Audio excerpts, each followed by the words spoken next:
Hola, ¿cómo están? Yo soy David Barrientos. Bienvenidos y bienvenidas nuevamente a este espacio nuestro que tenemos para analizar las noticias más importantes de Costa Rica y el mundo. Le llamamos The Week. Este es un proyecto de periodismo independiente. La Hora Tica sobrevive únicamente gracias a los aportes financieros que ustedes dan. Para quienes nos escuchan y nos siguen en redes sociales también, esta semana tuvimos un tiempo muy bonito el jueves en la noche cuando comentamos de una forma un poco irónica en donde propusimos temas importantes que tiraríamos para referéndum, como por ejemplo si el helado de fresas del Poás debería o no devolver a la Pops. Si usted participó de esa dinámica, muchas gracias, la pasamos muy bien. Y gracias a las personas que se unieron a colaborar esa noche con La Hora Tica de forma económica. Si usted todavía no lo ha hecho, puede hacerlo en www.patreon.com/La Hora Tica o también puede hacernos un simple móvil al 8607-6470. Su colaboración es vital para seguir en contacto y hacer crecer nuestra comunidad de oyentes. Otra forma de apoyarnos es hablarle de nuestro podcast a un amigo, a un familiar y compartir nuestro contenido en redes sociales. Esta semana les informamos sobre los resultados en la elección del directorio legislativo, el informe de labores del presidente y repasamos la propuesta del gobierno de hacer un referéndum para decidir sobre varios temas de interés nacional. Iniciemos.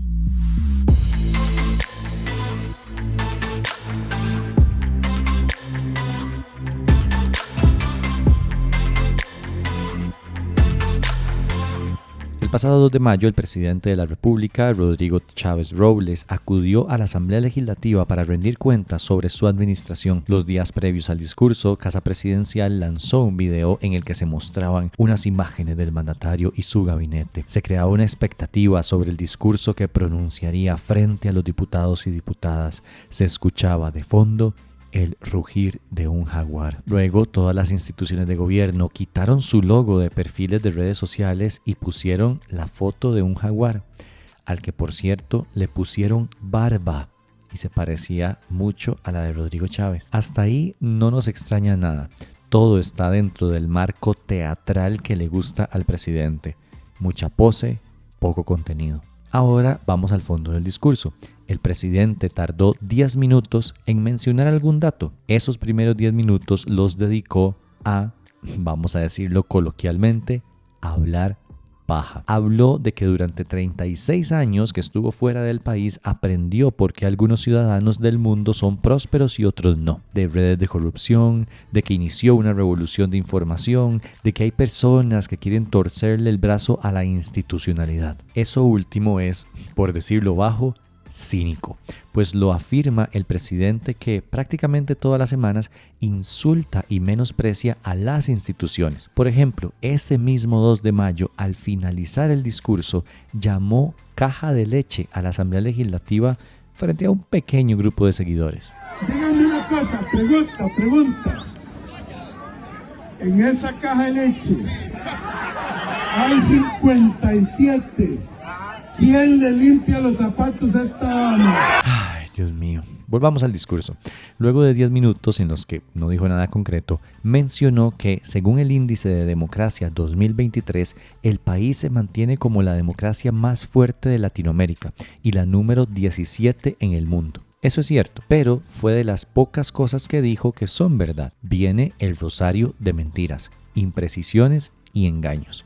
Pero no se preocupen, acá estamos nosotros para chequear lo que dijo. Porque recuerden, dato mata mentira. Uno de los principales argumentos del presidente es que cerró el 2023 con un superávit primario de 1,6% del Producto Interno Bruto y que bajó la deuda pública de 63% en 2022 a 61% en 2023. Eso es cierto. Sin embargo, hay que preguntarse cómo se está logrando eso.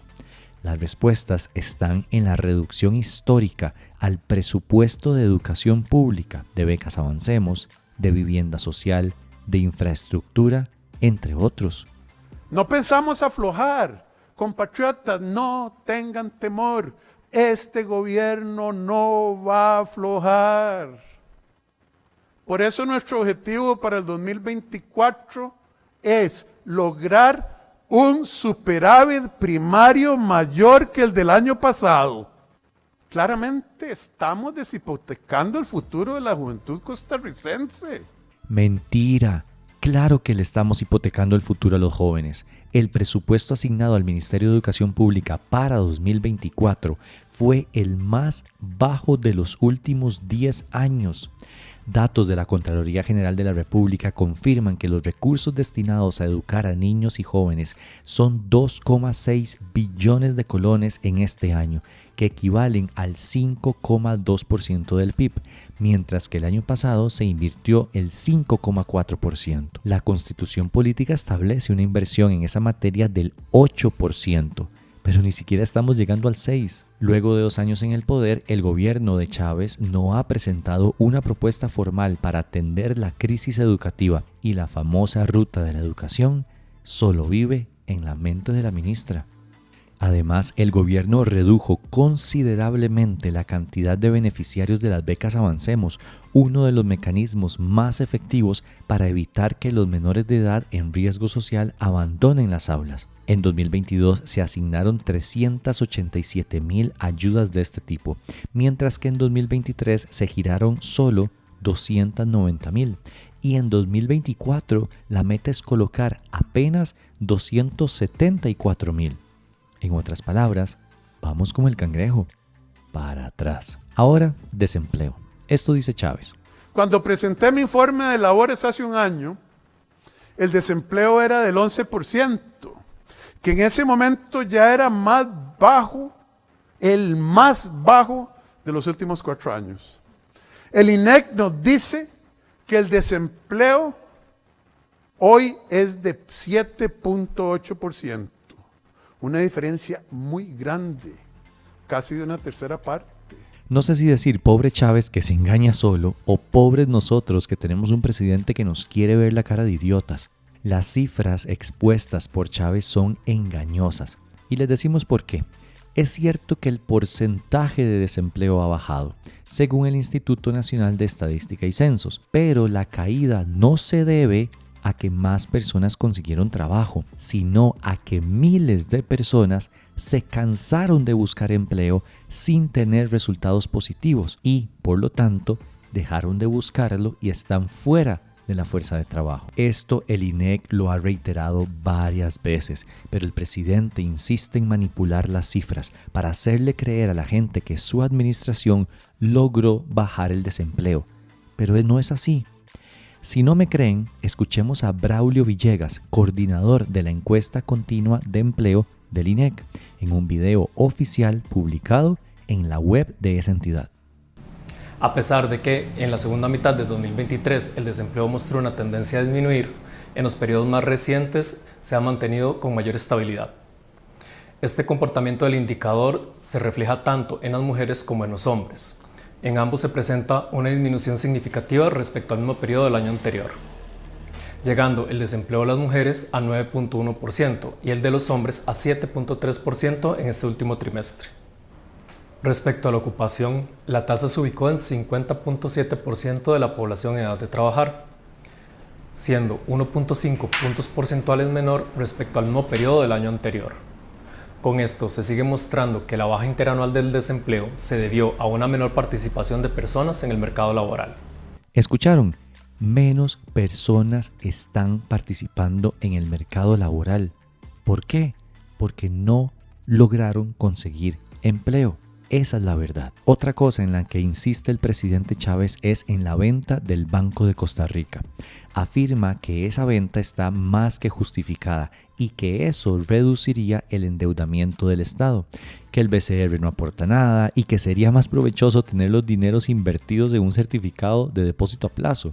No dio una sola cifra, pero bueno, eso dijo. Es falso que el Banco de Costa Rica no aporte nada al Estado. Por ley da el 15% de sus utilidades al régimen de invalidez, vejez y muerte, el IVM, el 5% al Instituto Nacional de Fomento Cooperativo, Infocop, y el 3% a la Comisión Nacional de Emergencias. Adicionalmente, se da el 5% sobre las ganancias a la Comisión Nacional de Préstamos para la Educación, CONAPE.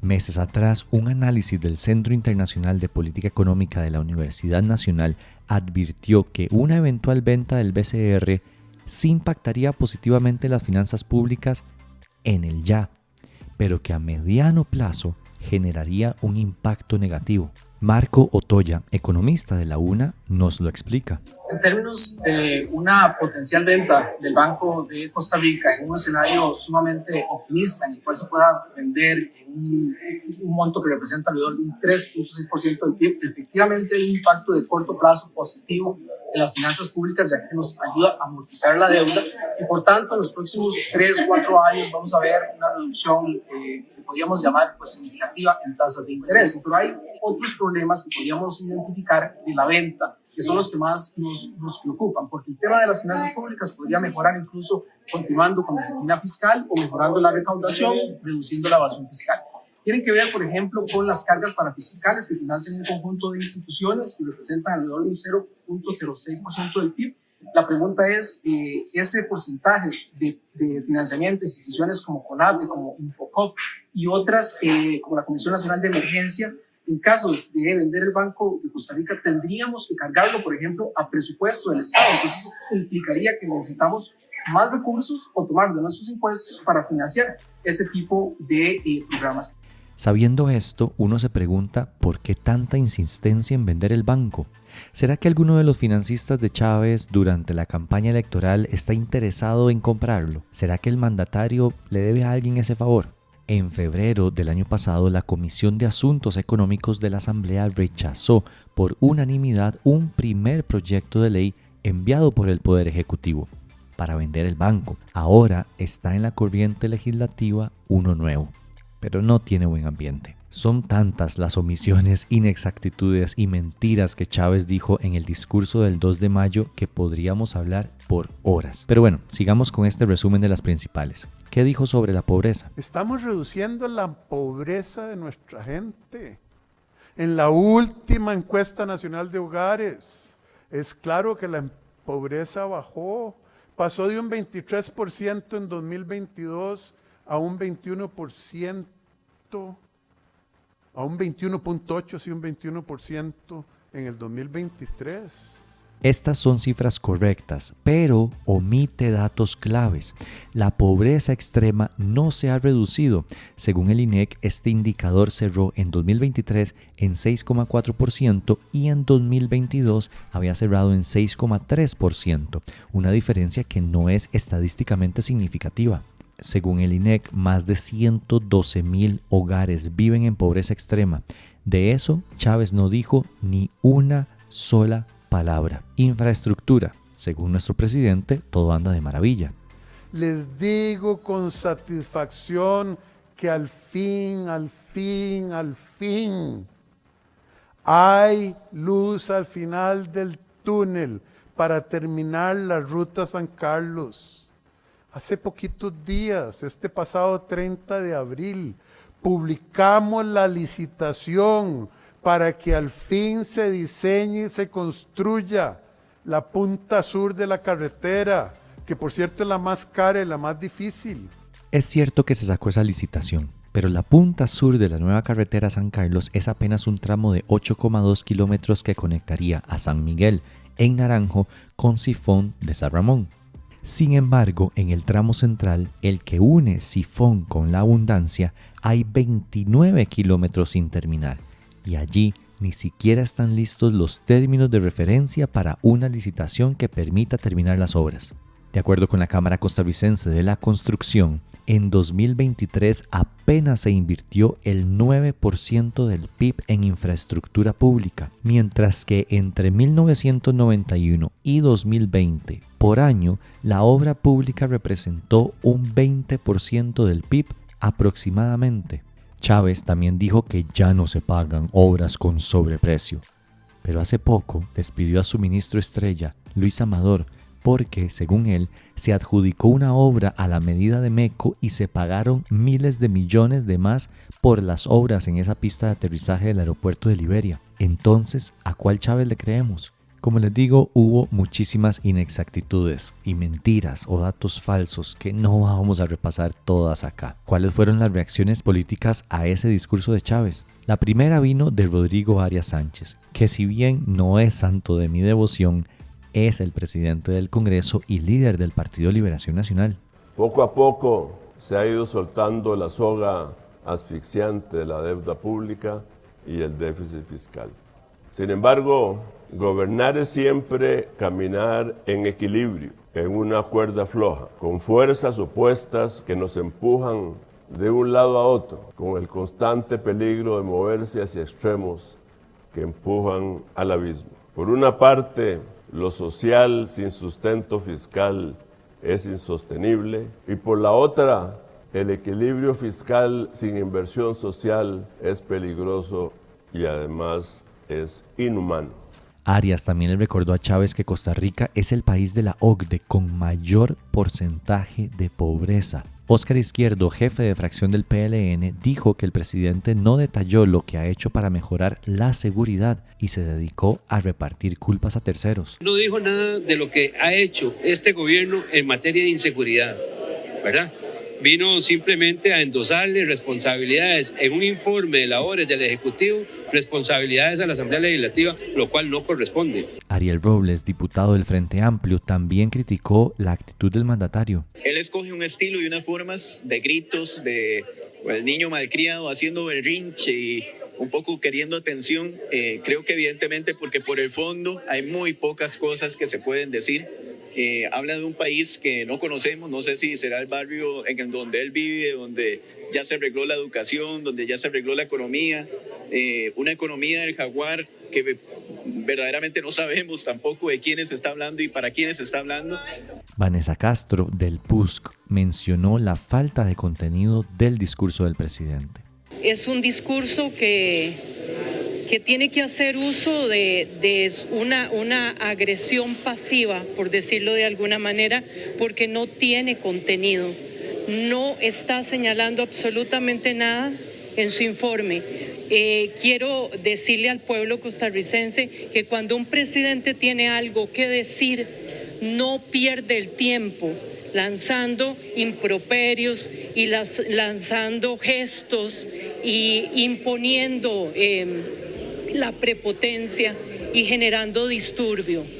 Este es apenas un resumen de las muchas cosas que dijo Rodrigo Chávez en un discurso con una falta de respeto enorme hacia la institucionalidad de nuestro país, hacia la Defensoría de los Habitantes, hacia la Contralora y hacia los y las diputadas. Una falta de respeto también hacia usted y hacia mí como ciudadanos y ciudadanas. Eso hablando solo del fondo. De las formas no les puedo ni explicar. Gritos, posturas, lenguaje corporal confrontativo, ademanes y un montón de cosas horribles viniendo del mayor líder político de este país. Es una pena, de verdad, que Rodrigo Chávez todavía no se comporte a la altura del puesto que tiene.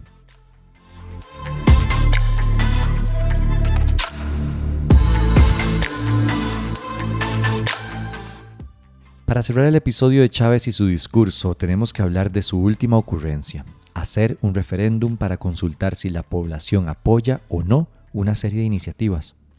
Les informo la intención del Poder Ejecutivo de promover un referéndum para que la ciudadanía decida si está de acuerdo o no con aprobar proyectos de ley indispensables para el futuro de la patria.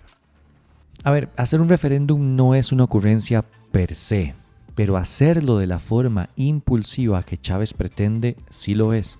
Primero, la lista de consultas tiene de todo. Honestamente, parece, para usar sus propios términos, un chop suey. Una de nuestras metas en este podcast es informarles, pero también ayudarles a educarse y que aprendamos juntos y juntas. Así que aquí van algunas cosas importantes a tomar en cuenta. En Costa Rica existe una ley que regula la figura del referéndum. El artículo 3 de esa ley establece que hay 3 modalidades para efectuarlos. Cuando son convocados por iniciativa popular, es decir, por un ciudadano o grupo de ciudadanos, cuando son convocados por la Asamblea Legislativa o cuando son convocados por el Poder Ejecutivo. Esa última modalidad aplicaría para lo que Chávez pretende hacer, Para que la convocatoria sea aprobada necesita el voto de la mayoría absoluta del Congreso. Eso equivale a 29 diputaciones. ¿Y cómo funciona el proceso? Según el artículo 13 de la ley mencionada, el gobierno tendría que elaborar un decreto ejecutivo que incluya el proyecto de ley que se pretende someter a consideración en el referéndum.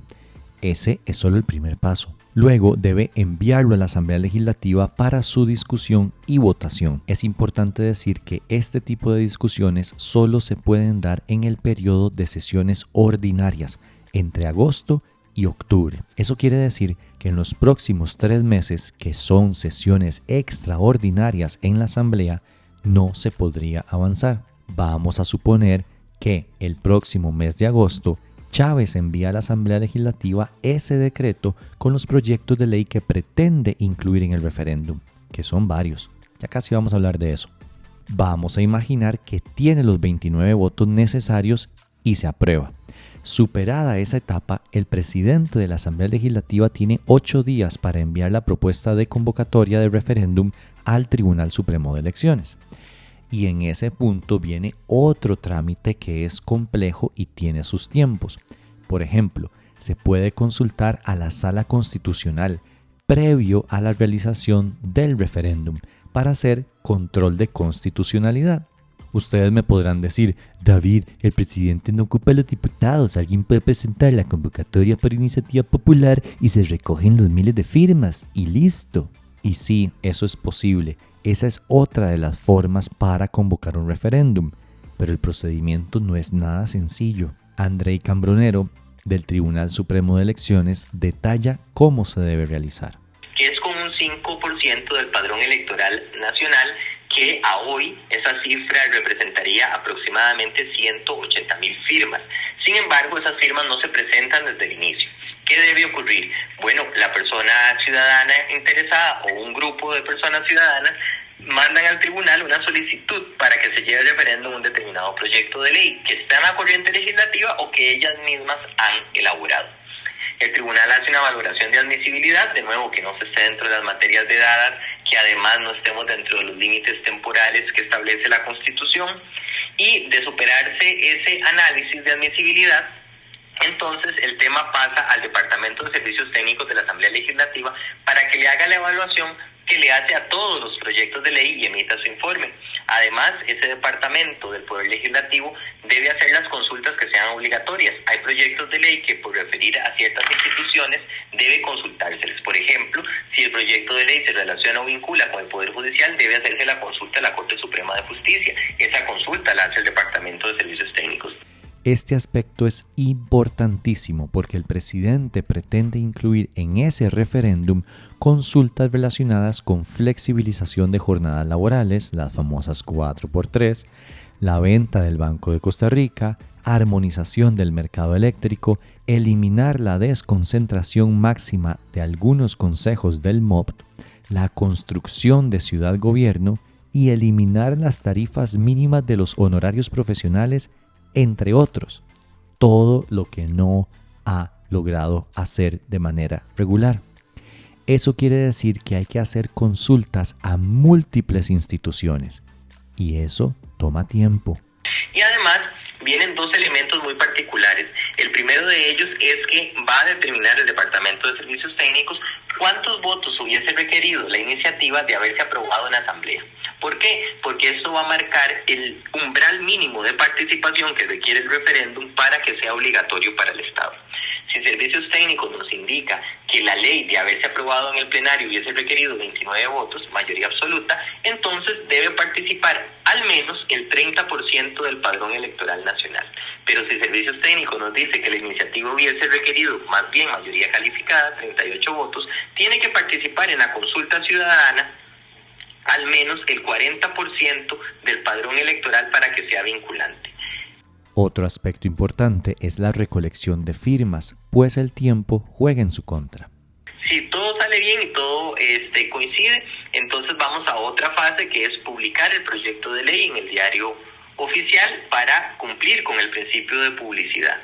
Una vez que se publica, el tribunal también le ordena a su Dirección General del Registro Electoral que elabore una plantilla para la recolección de firmas, que es, para decirlo coloquialmente, un machote, ¿verdad? Un archivo digital de la hoja donde se recolectarían las firmas. Cuando ese formulario está aprobado por el tribunal, se le dice a la persona gestora, venga por él, traiga algún dispositivo de almacenamiento. ¿Para qué? Para que esta persona imprima esas hojas de recolección de firmas. Las hojas impresas son traídas al tribunal de nuevo para ser firmadas y selladas por una persona funcionaria nuestra que le da autenticidad a esas hojas. Para devolverle los formularios ya firmados y sellados por los funcionarios electorales, la persona interesada debe aportar un plan de recolección de firmas que, entre otros aspectos, tiene que decir quiénes custodiarán los formularios y dónde se van a recolectar las firmas. Cuando esto ya lo tenemos en nuestro poder, les entregamos los formularios firmados y sellados por nuestros funcionarios y empieza allí el plazo de recolección, que es máximo de 9 meses, que se puede prorrogar por un mes más, o sea, 10 meses. Además, la ley establece que no se puede hacer un referéndum 6 meses antes o 6 meses después de las elecciones nacionales, lo cual quiere decir que julio de 2025 es el mes límite para realizar una eventual consulta en las urnas. ¿Pero qué dicen las diputaciones al respecto? Él es Luis Diego Vargas, jefe de fracción del Partido Liberal Progresista. En el caso del referéndum, yo creo que esto es un reto. Es un reto porque la mayoría de proyectos que él menciona, habló de 8 aquí, porque yo tomé nota ahí en mi cuadernito, y de los 8 yo no los veo mal. Veo que sí son proyectos que deberíamos discutir como país, que deberíamos analizar como país, pero el mensaje que quiere mandar más allá de los proyectos país es: esta Asamblea Legislativa no trabaja, necesito llevárselo al pueblo porque el pueblo sí me va a ayudar a avanzar. Creo que eso en cierta medida raya en irrespeto. Óscar Izquierdo, de Liberación Nacional, criticó que el presidente ha enviado varias iniciativas de ley a la Asamblea Legislativa que tienen graves errores. Lejos de dar un informe de labores, lo que viene es a endosarle de alguna manera la incapacidad del Ejecutivo a la Asamblea Legislativa. Porque entonces viene a decir, bueno, es que ustedes no nos han permitido avanzar con leyes. Lamentablemente, los proyectos de ley que han presentado están mal formulados. Entonces no podemos aprobar proyectos que están mal formulados. Es un desperdicio de tiempo lo que están haciendo, porque finalmente si se aprobaran, pues vendrán otras instancias como la Sala Constitucional que viene a traer abajo proyectos de ley que están mal hechos. A través de su cuenta de Twitter, Sofía Guillén, diputada del Frente Amplio, dijo lo siguiente: si el señor presidente tiene las miles de firmas que se requieren para habilitar el referéndum como iniciativa popular, pues adelante, la voz del pueblo es prioridad. No tiene las firmas, no venga a chantajearnos. Si por la víspera se saca el día, el gobierno tendría cuesta arriba la recolección de las firmas. Ya vimos que esperaban miles de personas en las afueras de la Asamblea Legislativa para apoyar a Chávez y apenas llegaron unos cientos. Algunos videos y fotos que circulan en redes sociales, y ustedes las pueden ver, lo demuestran. Además, justamente las cuentas de redes sociales de Presidencia apenas si compartieron unas fotos en planos cerrados para hacer creer que llegó un montón de gente. Y acá quiero dejar constancia de mi opinión. Si bien el referéndum es un mecanismo válido, yo creo 2 cosas. 1. Chávez lo propone porque es absolutamente incapaz de negociar lo necesario para la aprobación de esos proyectos en la Asamblea. También es incapaz de cumplir sus promesas respetando la ley de contratación pública y le echa la culpa a la Contralora. Pero lo más importante es que creo que él usa esto para que pongamos la mirada en esta ridícula idea del referéndum y no en los datos que muestran que en temas importantes como educación, seguridad, trabajo, ambiente, derechos humanos, estamos peor que hace 2 años.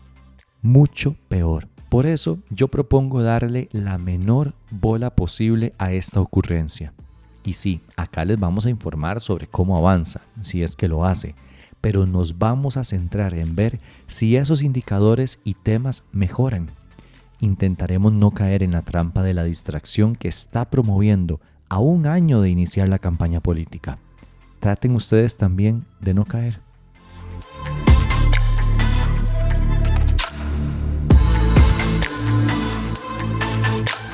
En las últimas 2 semanas les hemos informado sobre la elección del directorio legislativo. Pasado el 1 de mayo, el cuento se resume de la siguiente manera. Las intenciones de Horacio Alvarado, diputado del partido Unidad Social Cristiana, de ser el nuevo presidente del directorio, fueron descarriladas por Rodrigo Chávez y su berrinche en Limón. Al final, Nueva República y el Partido Liberal Progresista dieron sus votos a Rodrigo Arias y fueron claves para que el verdiblanco se quedara con el puesto por tercer año consecutivo. Y honestamente a mí eso no me agrada. Primero, yo no soy fan de Rodrigo Arias en general. Y segundo, no soy fan de que sea presidente de la Asamblea Legislativa 3 años seguidos de la misma persona. Que sí, que es una voz sensata frente a Rodrigo Chávez, pero es que honestamente no se necesita mucho para cumplir ese papel frente al presidente que tenemos. Pero bueno, la suerte está echada. Para devolver el favor que le hicieron, Liberación Nacional votó para que Rosalía Brown, diputada limonense de Nueva República, estuviera en la vicepresidencia del Congreso. Esto luego de la renuncia a la fracción que ejecutó la diputada Gloria Navas, ex Nueva República. Esta renuncia se da luego de que Fabricio Alvarado se la pidiera a Navas, por ella haber dicho que las personas privadas de libertad merecen un poquito de derechos. Imagínense ustedes. El gran perdedor de la jornada fue el PUSC, que tuvo que observar cómo Carlos Felipe García, su diputado más joven, le arrebató a Melina Ajoy, también diputada de esa fracción, la primera secretaría. García obtuvo ese puesto con los votos del PLN y el Frente Amplio, entre otros. Ese hecho terminó de evidenciar que la fracción del PUSC está dividida y que Carlos Felipe García y Vanessa Castro no comulgan con el resto de sus compañeros. Los otros puestos del directorio quedaron en manos de Olga Morera, diputada de Nueva República, Luz María Alpizar, del Partido Progreso Social Democrático y eterna antagonista de Pilar Cisneros, y Dinora Barquero, diputada de Liberación Nacional y una de las menos queridas en Zapote.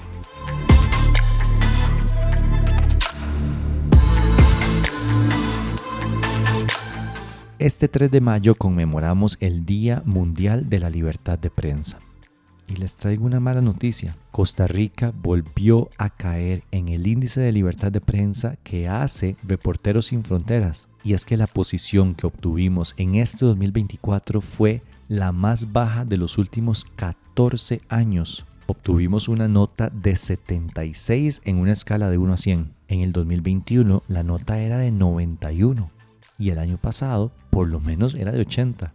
Esto nos hace descender 18 puestos si lo comparamos con el informe de 2021, antes de que este gobierno entrara. En ese momento, Costa Rica se encontraba en el 5º lugar a nivel mundial.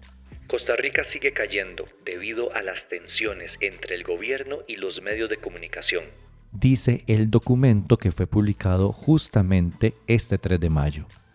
El Estado no acostumbra a interferir en el trabajo de la prensa. Sin embargo, a lo largo de 2022, el gobierno profirió ataques verbales hacia determinados medios y periodistas, y ciertas instituciones se negaron a facilitar información de interés público a los medios. Agrega el documento. Y es que a lo largo de este gobierno hemos visto cómo desde las instituciones públicas se usa su poder para intentar atacar a medios de comunicación. Claro, esos medios que no son afines al presidente, que no le hacen entrevistas suavecitas y que no reciben plata de la pauta. Costa Rica sufre un deterioro en su libertad de expresión y libertad de prensa, y eso debería preocuparnos.